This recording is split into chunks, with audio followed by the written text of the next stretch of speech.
그를 바라보라.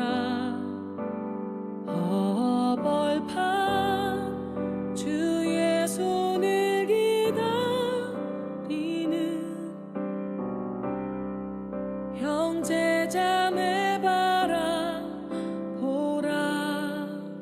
저 넘어 그 하늘 아래 신음소리 들으라. 하늘 한번 마음 놓고 보지 못한 주를 기다리는 그들 바라보라. 우리의 풍성이 그들의 눈물이고 우리의 축복이 그들의 아픔이며 우리의 번영함이 그들의 흘리는 피. 기도하라 주의 백성 주가 닫힌 문 속히 여시리. 기도하라 주의 백성 주가 막힌다 속히 허시게 하라. 그 민족을 버리지 않으시는 아버지여, 오늘날 순교의 피에 자손이 살아있는 살얼음판 같은 그 땅을 복원하시고 주의 보혜사로 역사하소서.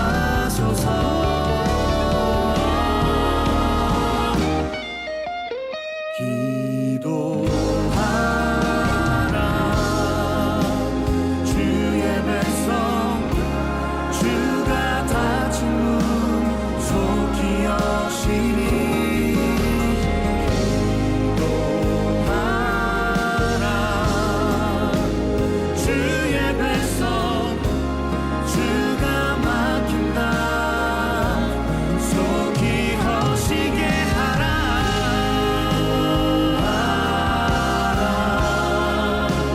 주의 백성 주가 닫힌 문 속히 여시리. 기도하라 주의 백성 주가 막힌다 속히 허시게 하라.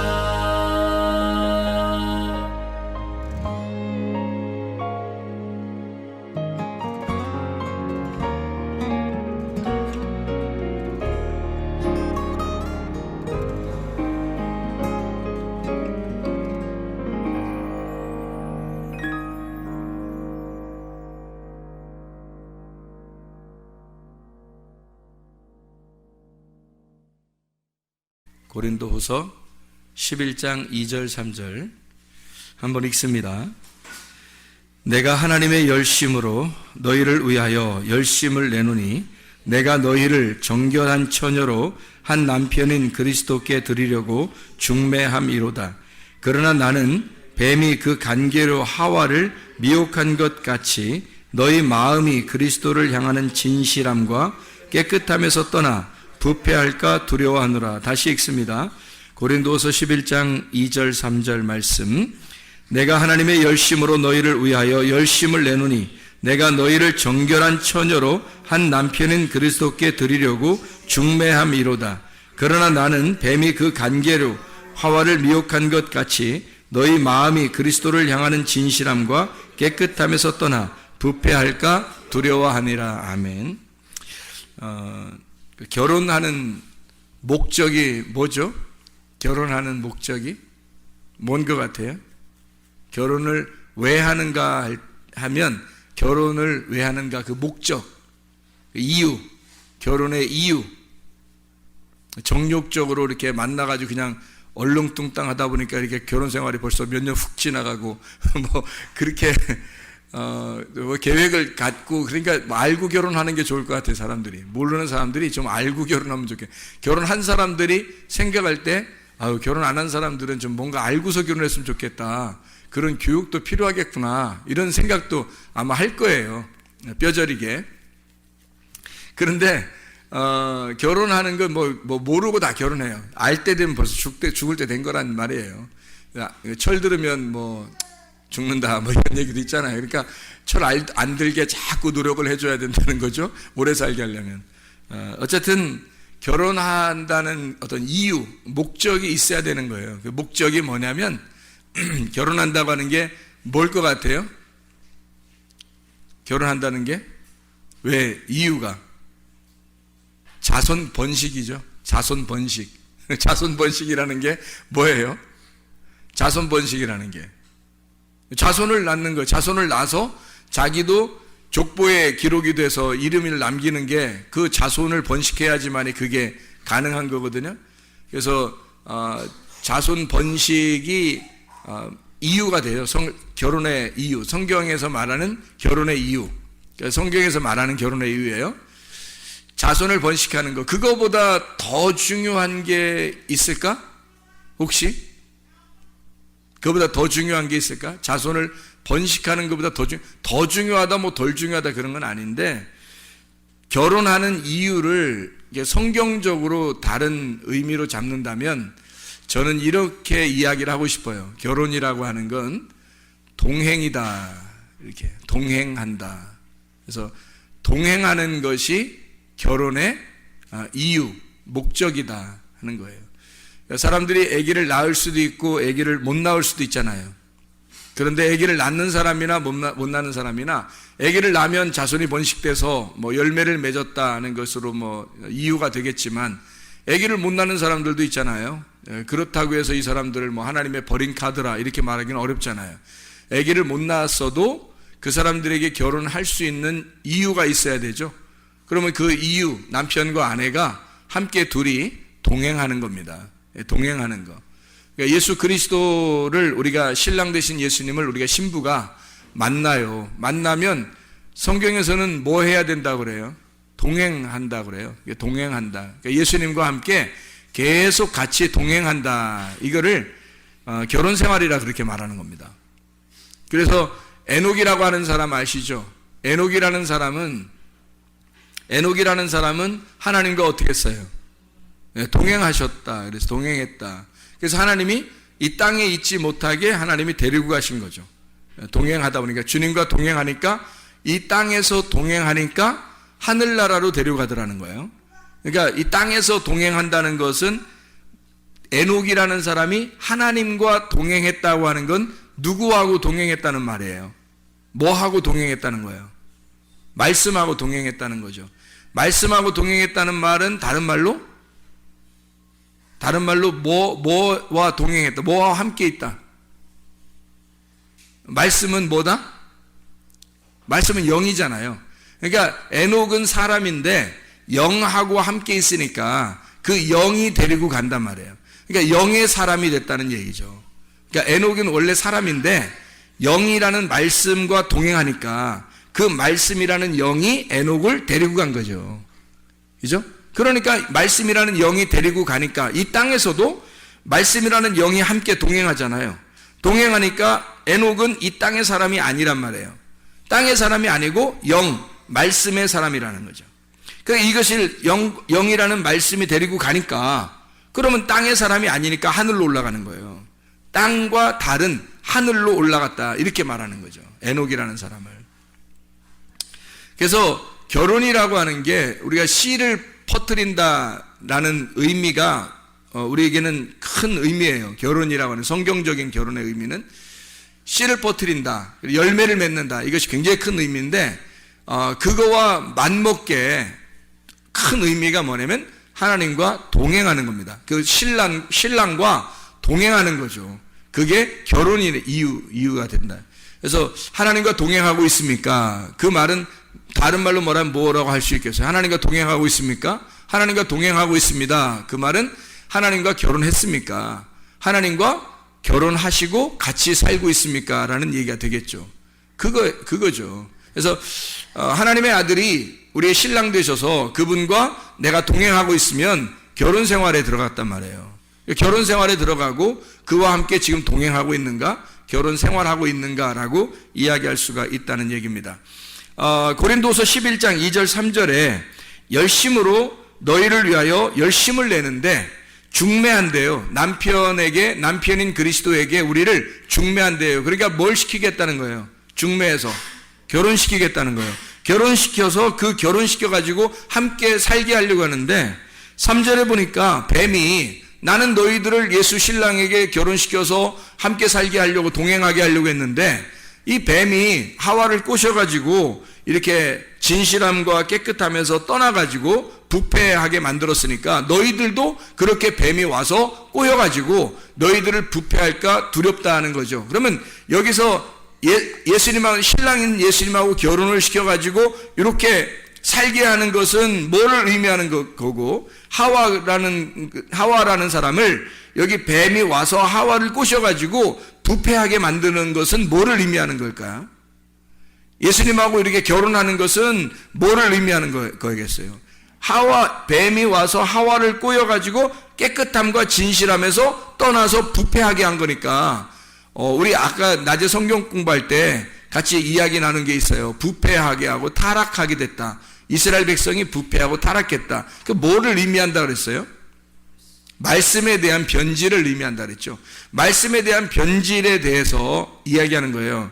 그러니까 하와를 뱀이 꼬셨다라고 하는 건 꼬셔서 뭐 먹었죠? 선악과 먹은 거예요. 그 선악과 먹은 게 그럼 선악과가 어딨냐, 선악과 어떻게 생겼냐, 이렇게 그걸 연구할 필요는 없어요. 그게 바로 뭐냐면 말씀인데 말씀에 변질된 내가 섞여 있는 말씀이란 말이에요. 내가 섞여 있는 말씀. 그러니까 뱀이 꼬여가지고 말씀이 자체가 잘못된 것, 선악과 자체가 잘못된 게 아니고 이것을 먹음으로써 변질된 내 탐욕이 들어간 말씀이 되어버린 거란 말이에요. 그러니까 나의 욕심이 함께 들어간 말씀이 됐죠. 선악과를 보니까 먹음직스럽고 보암직스럽고 탐스럽단 말이에요. 그래서 그걸 갖다가 먹은 거죠. 그러면 뭘 먹은 거예요? 나를 먹은 거죠. 내가 탐스럽게 보이고 저게 먹음직스럽게 보이고 이렇게 보암직스럽게 보이니까 그거를 내가 먹었으니까 결국 내가 내 마음을 거기에 담아서 이걸 먹어버린 거 아니에요. 그래서 선악과를 먹은 것이 너의 탐욕이죠. 너의 탐심, 너의 마음이 거기 들어가 있다는 거예요. 그게 선악과죠. 선악과는 간단한 겁니다. 내가 중심이 된 말씀이에요. 그럼 생명나무는요, 내 마음이 들어있는 게 아니라 무슨 마음, 누구 마음이 들어있겠어요? 하나님 마음이 들어있는 게 생명나무라는 거예요. 그래서 내 마음의 틀로 성경을 보면 선악과적으로밖에 못 보여요. 선악과적으로밖에 안 보인다고요. 그러니까 아까 우리가 자세하게 설명했지만 선과 악으로 나누어서도 자기가 선 쪽에 선택을 했다 손 치더라도 선악과란 말이에요. 왜냐하면 이것은 선악이라는 관념으로 나누어 버렸기 때문에 자기의 탐욕, 내가 보는 눈으로 틀을 만들어서 성경을 보니까 이 틀에서 벗어나지를 못하는 거예요. 그러면 그걸 선악과 먹는다라고 이렇게 얘기하는 거예요. 선악과가 어떻게 생긴 게 아니라 말씀을 의미하는 거거든요. 근데 똑같은 이 말씀을 하나님의 틀을 가지고 말씀을 보게 되면 내 틀을 벗어났기 때문에 하나님의 마음으로 성경을 보는 거예요. 그럼 이걸 생명나무라고 그러는 거란 말이에요. 그래서 그 생명나무의 틀을 가지고 성경을 보면 이 선악과를 덮어버린 이 말씀을 가지고 하나님 마음을 깨닫게 돼. 그래서 이 생명나무 열매를 따먹잖아요. 그러면 그 하나님의 마음 안에서 이 틀이 가지고 있는 성경을 먹어버린 거죠. 깨달은 겁니다. 이해가 된 거예요. 마음으로 이해가 된 거예요. 근데 하나님의 마음을 알게 된 거죠. 그걸 먹어버린 거예요. 그러니까 생명나무를 먹으니까 그 틀, 하나님이 가지고 있는 틀도 벗어나는 거죠. 그게. 그러면 이제 진짜 하나님의 아들이 되는 거란 말이에요. 그게 성경에서 우리에게 말하는 기본적인 틀이에요. 기본적인 틀. 그러니까 하와 옛뱀을 등장시켜서 하와를 얘기해가지고 너희가 부패한다는 말은 결국 뭘 얘기하는 거다? 말씀의 변질을 의미하는 거다. 말씀의 변질은 다른 게 아니라 이 성경책이 변질됐다는 게 아니라 네 마음이 탐욕으로 가지고 있는 마음의 눈으로 이 성경을 보기 시작했다. 그러면 이걸 타락이라 그런다. 이게 부패했다. 그래서 뱀이 그걸 꼬시는 거야. 이런 얘기예요. 그래서 너는 진실함과 깨끗함으로 말씀을 봐야 되는데 요거를 바꾸어 보게 한다는 거예요. 바꾸어서 보게 한다. 이렇게 나눠서 선악과로 먹게 한다는 거죠. 말씀을. 이 바울은 이 사람들을 어떻게 하고 싶다? 신랑이신 예수님하고 결혼을 시키고 싶어요. 그럼 신랑이신 예수님이 뭐예요? 신랑이신 예수님이 여기 지금 나와 있잖아요. 그죠? 고린도서 11장 2절 3절에 신랑 되신 예수님이 뭐라고 나와 있어요? 이게 남편이죠. 그러니까 남편 대신 신랑 대신 예수님이니까 지금 신랑이 남편이지 그럼 신랑이 신부겠어요? 신랑 대신 예수님이 뭐라고 나와 있어요? 여기에 신랑 대신 예수님이 남편으로 나와 있는데 그 남편이신 신랑 대신 예수님이 뭐라고 나와 있어요? 진실함과 깨끗함으로 나와 있잖아요. 그러니까 진실함과 깨끗함이 신랑이라고요.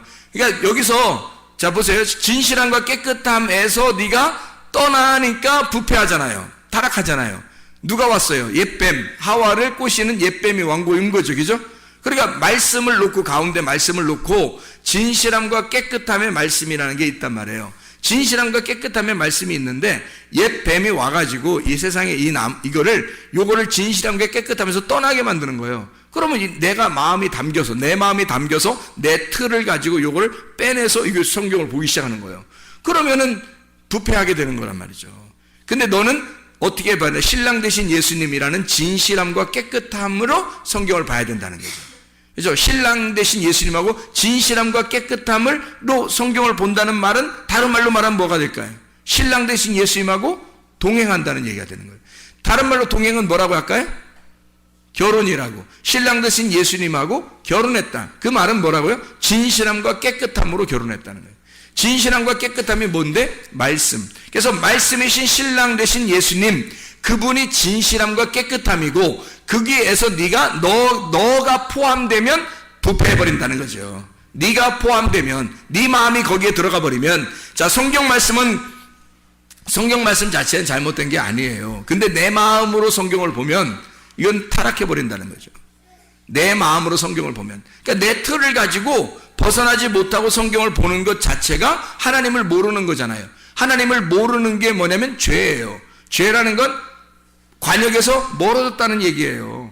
관역에서. 그러니까 하나님의 원래 의미에서 벗어났다는 얘기입니다. 그러니까 그 죄에서 의롭게 되려면 그 벗어난 데서 돌아와야 되는 거예요. 하나님하고 가까워졌다. 그러면 하나님과 동행한다는 말은 뭐예요? 아까 뭐라 했어요? 하나님과 동행한다는 말은 결혼이라 그랬잖아요. 그러면 관역으로 딱 들어왔다 그러면 하나님과 동행하는 거고 동행한다는 말은 같이 있다는 얘기잖아요. 같이 함께 있다는 얘기잖아요. 그러니까 여기서 이 관역에서 벗어나면 죄고 여기서 관역으로 다시 돌아오게 되면 동행하는 거죠. 동행하면 이걸 뭐라고요? 결혼이라고. 그래서 관역으로 다시 돌아오면 결혼했다는 얘기예요. 관역으로 돌아오면 결혼을. 그러면 예수님하고 결혼했는데 우리가 결혼한다는 말은 지금 뭐예요? 뭐하고 결혼했다는 거예요? 말씀. 어떤 말씀? 진실함과 깨끗함이라는 말씀. 그분이 누구라고? 우리의 신랑 되신 예수님이라고. 그 예수님에게서 네 마음이, 너의 프레임, 너의 그 틀이 여기에 딱 껴 맞춰지면 이게 벗어나는 거라고, 이게. 네 마음으로 이걸 잡아당기는 거라고요. 그래서 여기에 있는 관역에서 벗어나게 된다고요. 왜? 네 마음이 들어갔잖아요.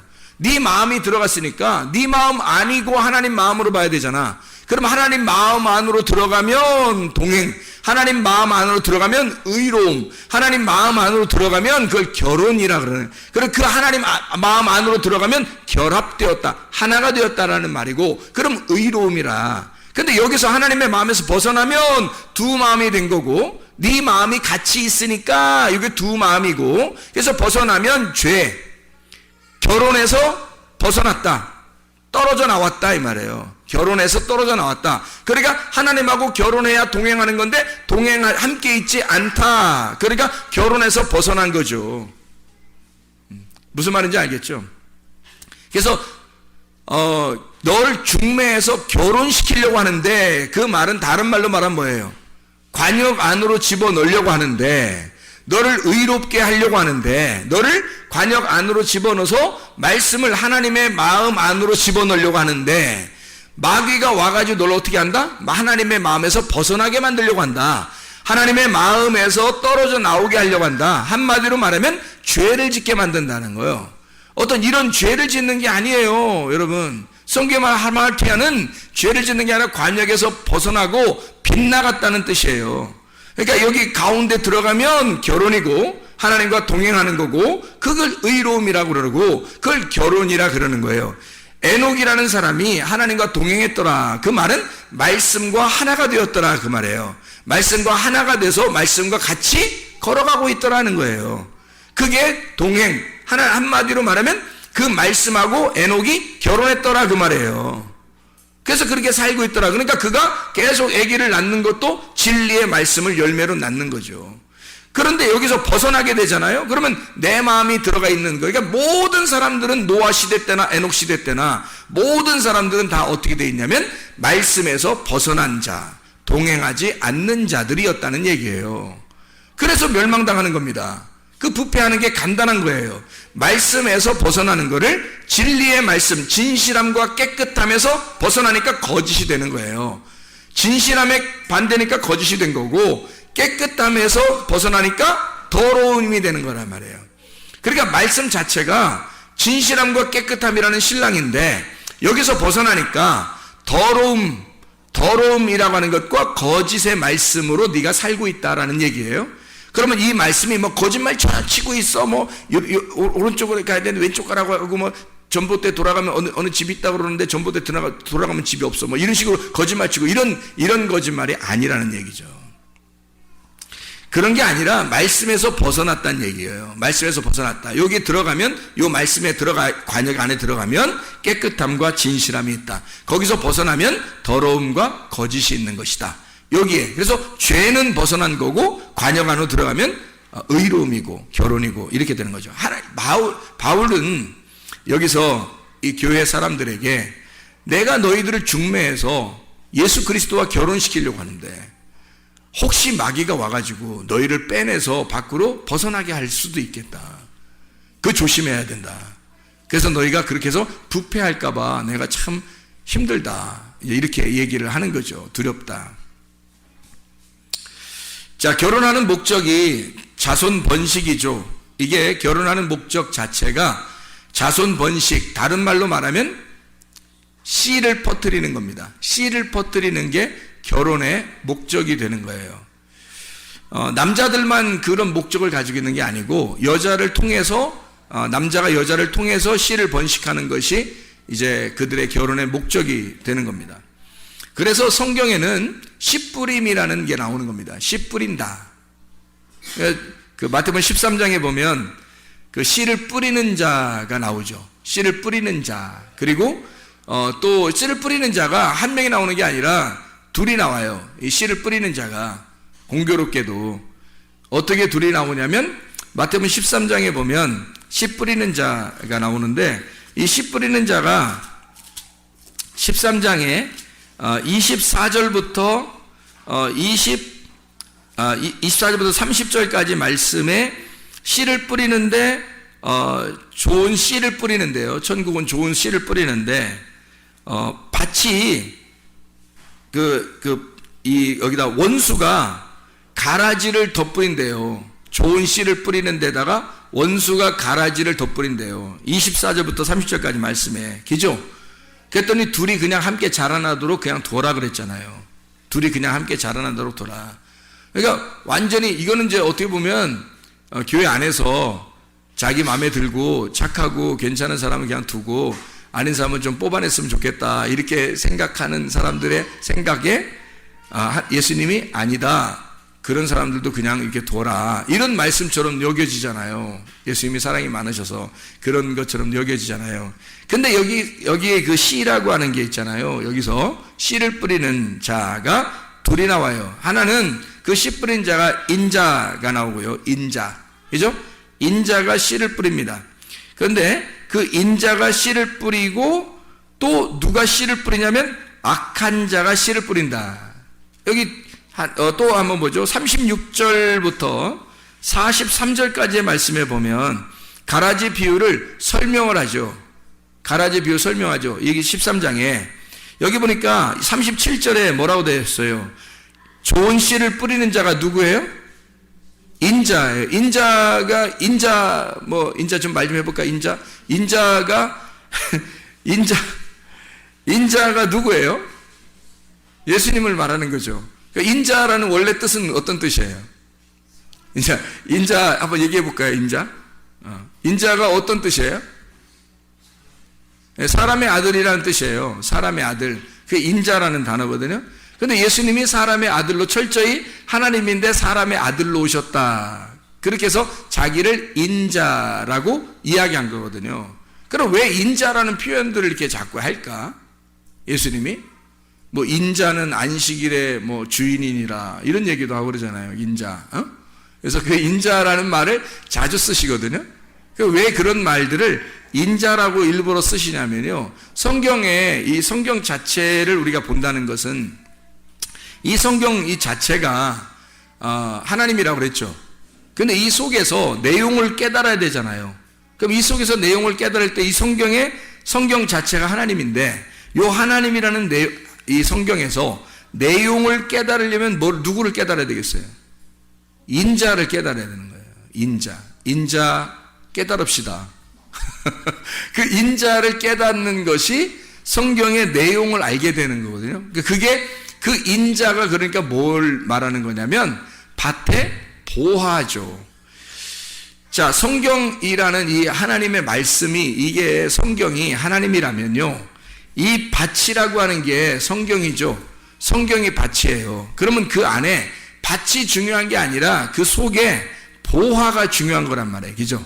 그 밭에 보화가 중요해서 그 보화를 캐낼 줄 알아야 돼요. 보화를 발견할 줄 알아야 된다는 거죠. 그러면 여기 있는 이 성경이라는 하나님 안에서 인자라는 예수님을 발견해내지 못하면 천국을 발견할 수가 없는 거죠. 그래서 인자라고 하는 천국을 발견해야 된다. 그래서 좋은 씨를 뿌리는 자가 인자요 이렇게 돼 있죠. 악한 씨를 뿌리는 자는요. 악한 씨를 가라지를 뿌린 39절에 가라지를 뿌린 원수가 누구예요? 마귀요. 마귀. 그래서 씨를 뿌리는 것에 대한 이야기가 나오죠. 씨를 뿌리는 자가 누구라고요? 인자.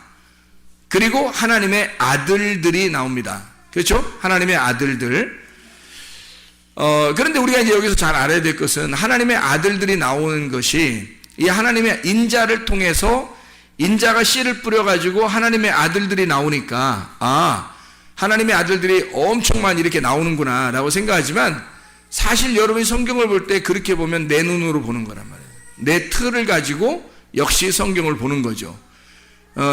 다시 한번 하나님의 틀을 가지고 성경을 보기 시작하면 원수 마귀가 뿌린 것은 가라지예요. 가라지가 원래 그 밭에 이렇게 논밭에 가면 가라지가 훨씬 더 큽니다. 가라지가 훨씬 더 크고 강해요. 튼튼하고요. 곡식보다요. 이게 가라지가 원래 더 커요. 튼튼해요.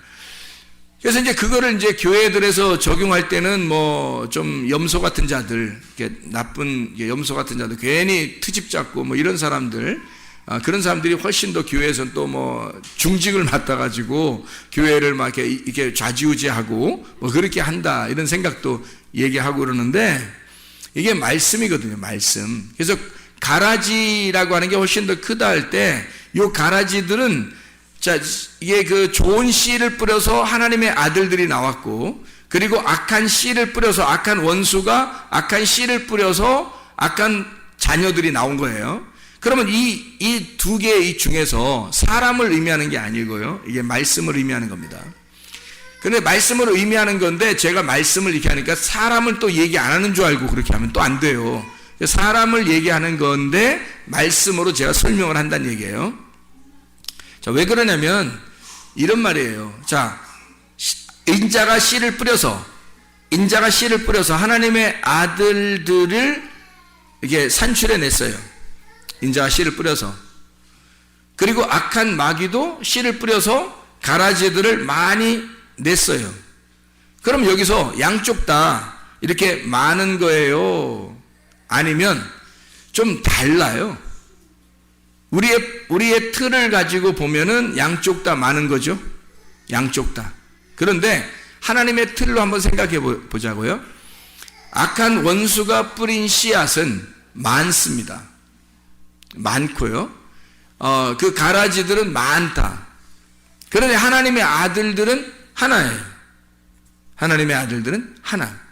왜 이렇게 이야기를 하냐면 하나님의 아들이라는 그 씨, 좋은 씨를 뿌린 자가 누구예요? 인자란 말이에요. 인자인데 그 인자가 씨를 뿌려서 그 씨가 전달이 돼가지고 하나님의 아들들이 나왔어요. 그러면 그게 누구의 씨라고요? 누구의 씨를 받았다고? 인자의 씨를 받았잖아. 그러면 그 하나님의 아들들이 결국 누구의 씨라는 거예요? 인자의 씨라는 거예요. 그러면 그 하나님의 아들들은 여러 개겠어요? 아니면 하나겠어요? 하나예요. 인자의 씨를 받은 자들이잖아. 인자가 누구라고요? 예수님, 하나님의 아들은 하나밖에 없어요. 하나님의 아들이 여럿이 있는 게 아니라고. 하나님의 아들은 하나라고요. 독생자 하나. 그래서 하나님도 하나. 하나님의 아들도 하나라고 설명하려고 하는 거예요. 그러니까 하나님을 자기 아들로 설명을 한 거예요, 이 땅에. 그러니까 하나죠. 그 인자의 그 하나의 씨를 받은 자는 하나란 말이에요. 거기에 속한 자니까. 그 하나에 속한 자들이니까 하나님의 아들들은 여럿이 아니라 하나가 나오는 거예요. 근데 다른 그 악한 자의 씨앗은요, 많다고요. 악한 자의 씨앗들은 많다고. 자, 보세요. 요한계시록을 한번 볼까요? 요한계시록 17장 15절의 말씀에 보면, 또 천사가 내게 말하되 네가 본 바 음녀가 앉아있는 물은 백성과 무리와 열국과 방언들이라 이러죠. 많아요? 한 사람이에요? 많죠. 음녀가 앉은 물이 백성들, 무리들, 열국들, 모든 사람들을 얘기하는 거예요. 그죠? 음녀가 앉은 물이 그렇다는 거예요. 그럼 음녀가 앉은 물은 말씀인데, 그 말씀은 그 음녀가 앉은 백성들, 그 백성들이 많다. 가라지를 뿌린 악한 마귀가 뿌린 그 가라지가 많은 거다라는 거죠.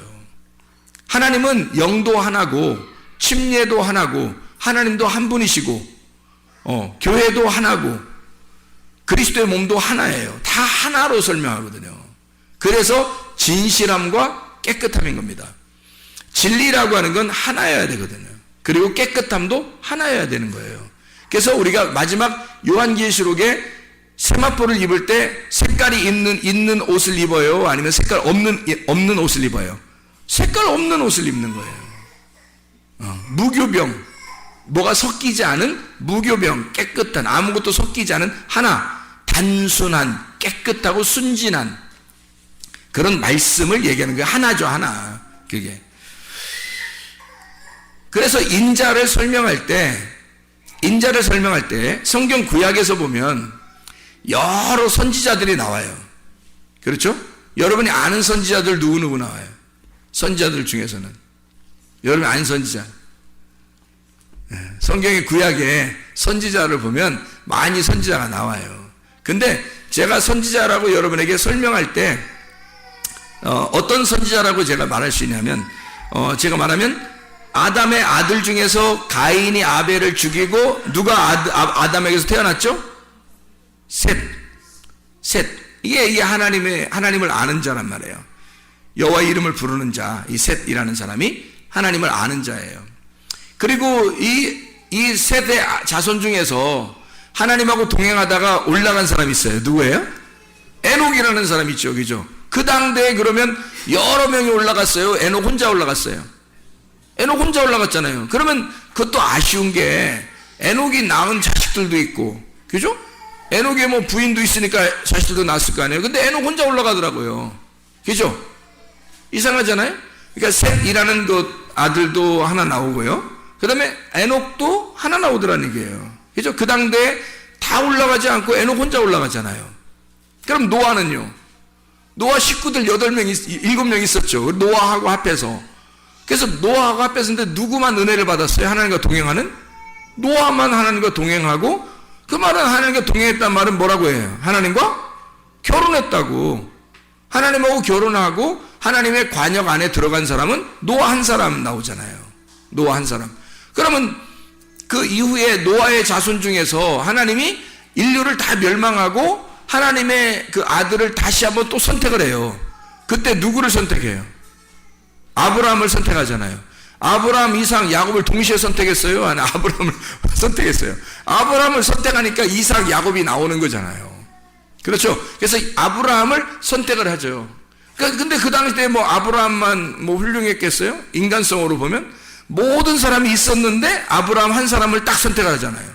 그렇죠? 그리고 왕들도 아브라함 자손으로부터 왕이 많이 나오는데 그 이후에 모세도 나오고 막 이렇게 막 나오잖아요. 그 아브라함의 그 자손들 중에서 하나님이 그 왕을 누군가 삼아가지고 이스라엘 백성을 이끌어 애굽에서 끌고 나온 그 한 사람이 있어요. 누구예요? 모세죠, 모세. 모세가 왕이에요, 왕. 그러니까 이 모세라는 사람을 통해서 이스라엘을 끌어내죠. 근데 분명히 모세와 여호수아, 아론 뭐 다 있었거든요. 근데 하나님은 모세 한 사람을 딱 부르는 거예요. 모세 한 사람 불러서 그 사람을 하나님처럼 보이게 만드는 거예요. 모세를. 그리고 이스라엘 백성을 끌어내죠. 그리고서 이제 왕정시대가 왕정시대가 올 때 사사기를 끝나면서 아까 우리가 성경 공부하면서 얘기했지만 누가 나와요? 진짜 하나님이 선택한 왕이 다윗 왕이 나오거든요. 그러면 다윗 왕이 나오면서 이제 모든 왕정시대 뒤에도 왕이 있었죠. 앞에 사울 왕도 있었죠. 근데 다윗 왕 하나가 유일한 왕이에요. 다른 왕들은 다 다윗의 길을 따른 자라고 하면 선한 왕이고, 다윗의 길을 따르지 않았다 그럼 악한 왕이에요.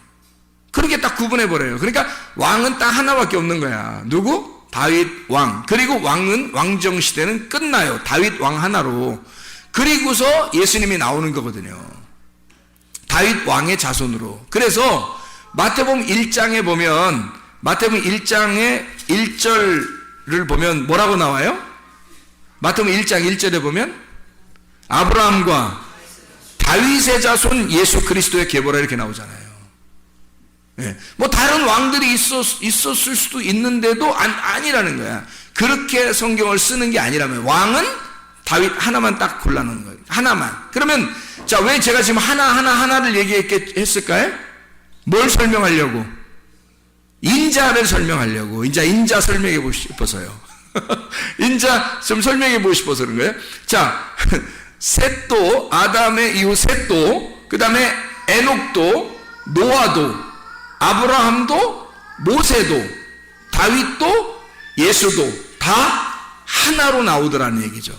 그거는 그 시대에, 그 당대에 뭘 설명한 그 사람이?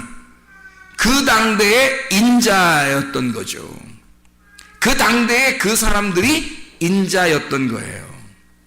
그러니까 그 사람들은 하나님이 자기를 이 하나님의 그 프레임 속에서 자기를 이 사람이 살게 함으로써 아브라함이 아브라함의 인생을 살게 하고, 다윗이 다윗의 인생을 살게 하고, 노아가 노아의 인생을 살게 하면서 앞으로 나올 예수 인자를 그들이 살게 하는 거예요.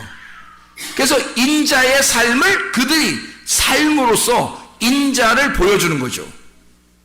이해가 되겠죠? 그래서 인자는 항상 둘이었다 하나였다. 그래서 인자라는 하나의 씨를 받은 그의 씨를 받은 자를 인자라 하는 거란 말이에요.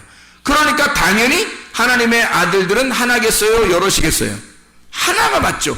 그리고 교회에 이제 여러 사람이 모였어요. 그럼 하나님의 말씀을 딱 받았네요. 그러면 진리의 말씀, 진실함과 깨끗함의 말씀을 받았어, 어떤 사람이. 근데 저쪽 사람도 진실함과 깨끗한 말씀을 받았어요. 그러면 저 사람과 이쪽 사람은 둘이에요, 하나예요? 하나라는 거죠. 왜? 한 말씀을 받은 거니까. 그에게 한 말씀이 들어간 거니까. 다시 말하면 인자의 씨가 들어간 거죠. 인자의 씨가 들어가니까 그가 하나인 거지. 그래서 하나님의 아들들은 여럿이 아니라 하나인 거라. 그래서 하나님의 아들을 처음 창세기부터 요한계시록까지 하나님의 아들은 하나밖에 없는 거란 말이죠. 이해가 되겠습니까? 예. 그리고 악한 자들은요, 백성들과 열국들과 무리들과 수많은 사람들, 그 많은 각자의 말을 가진 자들, 그 각자의 프레임 속에 자기를 집어넣어 자기의 틀을 가진 성경을 믿는 자들이란 말이에요.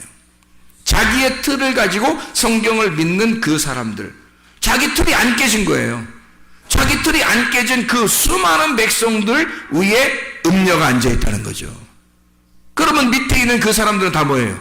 음녀들이 되는 거란 말이에요. 그래서 음녀들의 큰 어미와 같은 자가 큰 바벨론, 그 혼합된 말씀을 가진 자 바벨론이란 말이에요. 그게 음녀라는 거죠. 그러니까 진실함과 깨끗함의 그 말씀을 가진 구원이라는 게요. 구원이라는 게 예수님을 만나 씨를 받으면 구원받는 거예요. 그러니까 난자가 정자를 만나서 이렇게 둘이 인사하잖아요. 그러면 이게 구원이에요. 성경에서 말하는 씨를 만나는 거거든요. 만남이에요, 만남. 이 밭의 종류에 따라서 씨가 들어가는데 밭의 종류가 4종류예요. 길가밭, 가시밭, 돌짝밭, 좋은 밭. 좋은 밭에서만 씨가 열매를 맺어요. 그러니까 문제는 씨에 있었던 게 아니라 밭에 있는 거죠. 문제는 씨가 있는 게 아니에요. 밭에 있는 거란 말이에요. 그래서 밭에서 이 세 개의 나의 틀을 깨고 좋은 밭이 돼서 밭을 나를 풀어버리면 그게 씨가 들어가 씨가 스스로 일을 한다는 거죠. 씨가 스스로 일을 해서 그 씨가 열매를 맺는 거예요. 우리 밭에 들어와서 그거를 결혼을 통해서 사람들에게 설명하는 거예요. 이 하나님의 말씀을, 그 말씀이라는 씨를 설명하기 위해서 결혼을 시키는 거예요, 사람들을. 이 땅에서. 근데 결혼을 하고 자기가 결혼을 하는 것은 뭐 때문에 결혼하는 거라고요? 정욕으로 결혼하는 거라고. 그게 탐심이라고요. 그 탐심으로 결혼한 거니까 결혼한 모든, 이 땅에 결혼한 모든 사람들은 다 뭐 먹은 거예요? 선악과 먹은 거라니까요. 선악과를 먹는 것이 결혼이었다고요. 여러분이 결혼하는 그 남편들 있잖아요. 또 아내들 만나잖아요. 그 여러분 이 땅에서 만난 모든 사람들은 다 선악과와 결혼한 거예요. 그러니 그 선악과가 자기를 심판할 수밖에 없는 거고, 그 심판하는 선악과가 그 정욕, 탐욕, 보암직, 먹음직, 탐스럽게 하는 선악과였구나. 나의 정욕, 탐심이라는 우상숭배, 이게 내가 다른 걸 만났었구나 라는 것을 하나님으로부터 우리 나왔는데, 원래 하나님이 우리를 만드셨는데, 우리가 결혼을 이 땅에 있는 사람과 결혼함으로써 이게 그와 하나가 되는, 정욕으로 하나가 되는 거란 말이에요. 그래서 여러분 다 알고 결혼한 사람이 없잖아요, 이 땅에. 모르고 결혼하는 거라고요. 모르고 결혼하는 게 성경적이고, 원래 알고 결혼해야지 성경적으로 했나요, 제가? 그건 제가 다르게 설명했잖아요. 왜냐면 무슨 말이냐면, 모르고 다 결혼해요. 그게 다 선악과라 결혼하는 거고, 그게 정욕이고 탐욕이란 말이에요. 여러분이 결혼한 거 다 모르고 결혼했죠? 우리보다 더 모르고 결혼한 사람들 얼마나, 인디안들이나 뭐 이런, 거기 아프리카나 어디 이 정글이나 이런 데서 결혼하는 사람들 보세요. 진짜 알고 결혼하는 사람들, 진짜 완전 동물같이 결혼하잖아요. 그냥. 이 사람 저 사람 서로 이렇게 하고. 이게 결혼이 뭔지도 모르고 그냥 하는 거예요. 근데 우리가 성경을 통해서 보면 결혼이라는 게 굉장히 신성한 거란 말이에요. 그러니까 이 땅의 정욕적인 것으로, 탐욕으로 결혼했는데 그게 음란이었단 말이에요. 여러분의 결혼은 다 음란입니다. 솔직히 음란 없이 결혼하는 사람이 누가 있어요? 다 음란으로 결혼해요. 선악과로 결혼하는 거라고, 이게. 그게 정상이라고 했잖아요. 그게 정상이고, 이 결혼을 통해서 이제 뭐를 깨달아야 되는 거예요? 생명나무를 먹어야 되는 거라고. 생명나무를 깨달으러 가는 거예요, 여러분이. 이게 선악과 먹고서 그대로 죽어버리지 말라고. 그러니까 결혼한 것으로 이게 만족이, 이게 끝인 줄 알고 요거 선악과 먹고서 죽어버리면 그게 선악과라니까요. 여러분 이 땅에 결혼한 자체가 선악과라고 이게. 여기서 그 아내를 보고 남편을 보고 성경을 깨달아야 되는 거예요. 성경을 깨달아 이게 이런 식이었구나. 이게 말씀이라는 게 내 틀을 가지고 결혼했잖아요. 내 틀을 가지고 결혼한 것이 그게 선악과니까. 그게 정욕이니까. 여기서 벗어나면 하나님의 틀로 갈 거 아니에요. 하나님의 틀로 가는 것이 구원이에요. 생명나무란 말이에요. 거기가. 그쪽 생명나무로 가는 거예요. 말씀을 깨달으면 결혼이 이런 거였네. 와, 세상에 결혼이 이렇게 거룩한 것이었구나. 내가 뭣도 모르고 결혼했. 그래서 결혼한 사람이 후회 막심해야 되는 거예요. 원래. 3년 지나면 다 것 같다 하면서 후회하고 그러는 게 그 성경적이에요. 3일길을 간 거잖아. 3년을 지나서 3일길을 가고 보니까 1년은 1일이고 1일이 1년을 해서 3일길을 딱 가고 나니까 3년 지나니까 다 똑같더라 이거야. 응? 다 죄인이더라 이거야 이게. 그걸 깨닫고 내가 결혼한 것이 이게 뭐냐 도대체 막 이럴 때 그 자신의 그 자책감 속에 살을 때 그때 주님을 만나는 거예요. 말씀을 깨닫는 거예요. 말씀을 깨달으니까 이제 색다르게 보이는 거죠. 다르게 보이는 거야 이제. 그래서 생명나무의 열매를 먹고 결혼이 보이는 거예요 이제. 그럼 그때부터 알고 결혼 생활하는 거예요. 그러니 기독교인들은 결혼 생활이 점점 밋밋해지는 게 아니라, 결혼 생활에서 점점 재미없는 게 아니라, 기독교인들은 결혼 생활이 점점 재밌어야 되는 거예요. 생명나무 먹는 길을 알게 되니까 결혼을 통해서밖에 이해가 안 되거든 이게 성경이. 그러니까 이게 말씀을 깨달으면 깨달을수록 점점 더 막 확장되는 거죠. 자기 속에 채움이 있는 거예요. 이 결혼 생활이라는 게 얼굴 보는 게 아니에요. 이제 뭐 몸매도 보는 게 아니고 이제는 진짜 진의 속에 있는 내용을 보기 시작하는 거예요. 결혼에 대한 의미를 보기 시작하는 거고, 그러니까 그 남편과 아내가 점점 더 신기하게 보이는 거예요. 신비로운 거지 막 그냥. 그 비밀이라 그러잖아요. 그래서 결혼은 비밀이라. 그리스도와 교회를 만나는, 그리스도와 교회가 만나는, 신랑과 신부가 만나는 게 이게 비밀이라는 거예요. 그래서 처음에는 선악과 이 정욕으로 만나서, 탐심으로 만나서 우상숭배에 빠져버리는 거야. 그게 빠져버리는 게 그게 결혼이야. 이 땅에서 결혼하고 그 다음에 주님을 만나서 진짜 진리를 깨달아요. 그래서 생명나무의 열매를 먹고 영생하는 겁니다. 그게 구원이에요. 그래서 밭의 종류에 따라 씨가 상황이 달라져요. 4종류의 밭이 있죠. 그래서 이 밭이 있는데 이것이 좋은 밭이 될 때까지 이 3개의 밭을 제거하는 거거든요. 우리의 속에서 이 3개의 밭을 제거하고 좋은 밭으로 나가는 거예요. 그래서 이 좋은 밭이 옥토라고 하죠. 좋은 밭. 이 옥토에 가면 하나의 씨앗을 심어요. 하나의 씨가 심어져요. 그럼 하나의 씨가 심어져요? 1000개, 100개의 씨가 심어져요. 하나의 씨가 심어지는 거예요. 왜 그러냐면 결혼을 하면 이게 아는데 수억 개가 남자께 들어간단 말이에요. 그러면 여자가 그걸 딱 봤는데 거기서 남자 거 수억 개 중에서 1개가 딱 결합이 되는 거예요. 1개가. 그러니까 보세요. 그 1개가 열매로 나오는 거예요. 그러니까 이 씨앗은 딱 1개인 거야. 수많은 씨앗 다 필요 없어요. 그 수많은 씨앗은 다 죽는 거예요. 그 장애물에 걸려서 다 죽습니다. 그러니까 그 씨앗 하나가, 남자의 그 씨앗 하나가 여자한테 들어가잖아요. 들어가면은 그 거리가 있을 거 아니에요. 그 들어가서 이렇게 막 헤엄치면서 가는 그 거리가 있을 거 아니에요. 그 거리가 얼마 정도 될 것 같아요, 여러분? 뭐 과학적으로 그거 증명해 봤나요? 가는 그 거리가, 저기 총각은 듣기 싫어서 나가네, 저기 보니까.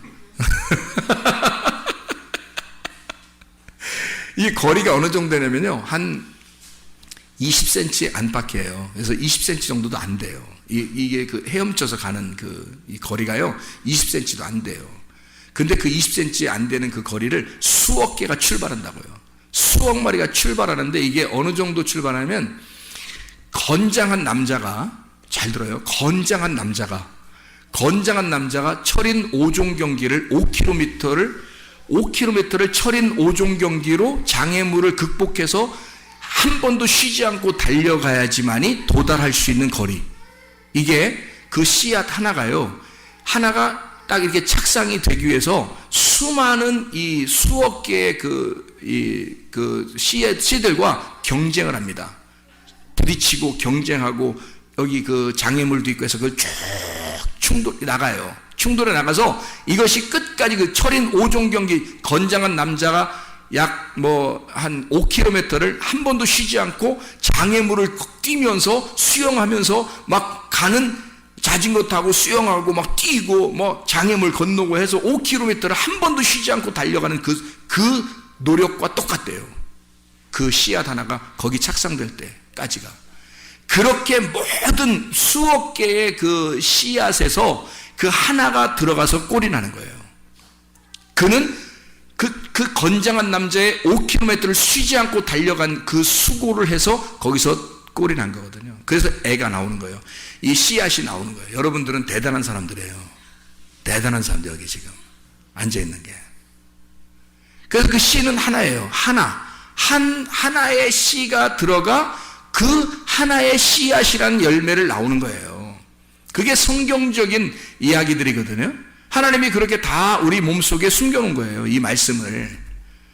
그래서 이 갈라디아서를 한번 봐봐요. 갈라디아서 4장을 한번 봅시다. 갈라디아 4장. 4장에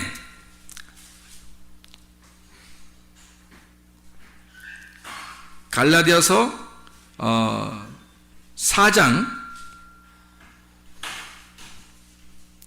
19절을 한번 봐봐요. 뭐라고 되어 있냐면 나의 자녀들아 너희 속에 그리스도의 형상을 이루기까지, 그리스도의 모양입니다. 그리스도의 형상을 이루기까지 다시 너희를 위하여 해산하는 수고를 한다 그랬거든요. 그 해산하는 수고, 그 해산하는 수고는 어마어마한 그 어려움, 그 고통을 통해서 아이가 출산되는 걸 설명하려고 하는 거예요. 그 하나의 아이가, 그 한 아들이 출산되는 것을 설명하는 거거든요.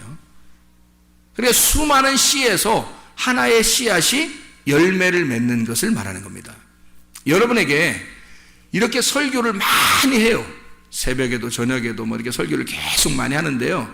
여러분에게 정작 하나의 씨앗이 들어가기만 시작하면요, 여러분 옥토가 돼서 마음으로 그 말씀을 받기 시작하면요, 그 마음의 그 씨앗이 하나가 딱 열매를 맺어요. 착상을 해서. 그게 하나님의 아들로 나오는 거예요. 근데 그게 해산하는 수고를 한다는 거예요. 그 해산하는 고통의 수고를 통해서 나오는 거다. 그 해산하는 고통, 그 잉태하여 그 잉태된 아이가 태어날 때까지 그 고통이라고 하는 건 그 사람이 이 아이를 잉태하고 이 해산하는 수고를 한다는 것은 어떤 수고를 의미하는 거냐면 사람이 아이를 베고 10달 동안 그 아이를 간직하는 것을 말해요. 그러면 보세요. 아이가 뱃속에 이렇게 들어왔어요. 들어오면 배가 점점점 불러가죠. 불러가는데 이 배에 있는 아이하고 자기하고 어떻게 된 거예요? 한 몸 안에 있는 거잖아요. 한 몸 안에. 그러니까 이 아이하고 엄마하고는 지금 같이 있는 거예요. 이렇게. 이게 잉태의 고통이고, 잉태하면 해산의 수고를 하는 거예요. 이것이 나올 때까지, 잉태에서 나올 때까지 그 수고를 한다는 거죠. 그러면 이게 어떻게 되는 거예요? 그 수고를 한다는 건 아이가 계속 여기 속에서 자라나고, 이것이 나올 때 자라나고 또 자라나야 된다는 것을 의미하는 거죠. 그러면 여기서 같이 있는 것을 다른 말로 말하면 뭐라고 돼요? 동행이라 그런다고요.